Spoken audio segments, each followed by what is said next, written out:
বয়স নিয়ে ভাবছেন, আমার তো বয়স হয়ে গেল, যাওয়ার সময় হয়ে গেল, আর কতদিন বাঁচব।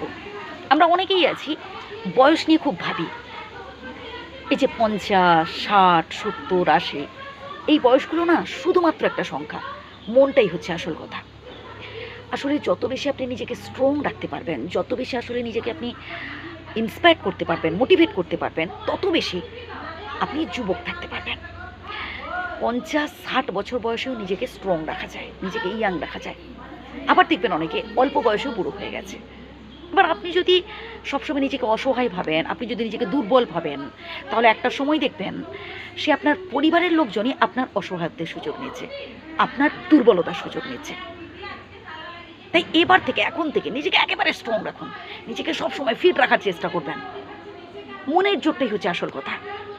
মন থেকে যদি আপনি স্ট্রং থাকতে পারেন, তাহলে দেখবেন আপনি সারা জীবন নিজেকে যুবক রাখতে পারছেন।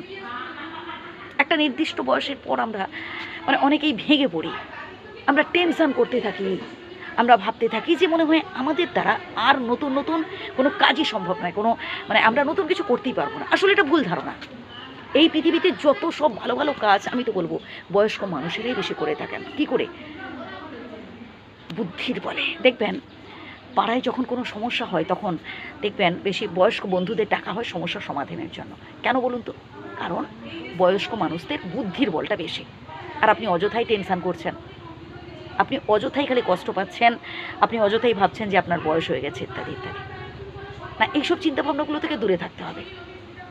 মনটাকে একেবারে স্ট্রং রাখতে হবে, একদম ঝকঝকে তকতকে রাখুন নিজেকে। যতদিন বাঁচবো যেন হেসে খেলে এই জীবনটা উপভোগ করতে পারি। জীবনে যেমন দুঃখ থাকবে ঠিক তেমনি সুখও থাকবে। সুখের সময় যেমন অহংকারী হওয়া উচিত নয় আমাদের, ঠিক তেমনি দুঃখের সময় আমাদের ভেঙে পড়া উচিত নয়, কষ্ট পাওয়া উচিত নয়, হাহুতাশ করা উচিত নয়, টেনশন করা উচিত নয়। নিজের যেটা ভালো লাগে করুন না, গান শুনুন, খেলা দেখুন, মজার মজার গল্পের বই পড়ুন। এইভাবে নিজেকে বিন্দাস রাখতে হবে, এইভাবে নিজেকে ভালো রাখতে হবে।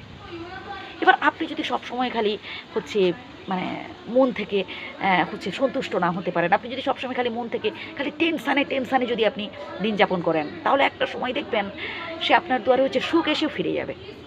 কারণ এই যে মনের রোগটা হচ্ছে এমন একটা ভয়ানক অসুখ, যেটাই হচ্ছে আপনি মানে কোনো কিছুতে সন্তুষ্ট হতে পারেন না, যেটাই দেখবেন আপনি সে লক্ষ লক্ষ কোটি কোটি টাকা উপার্জন করলেও আপনার সব কিছু থাকলেও আপনি হ্যাপি হতে পারবেন না।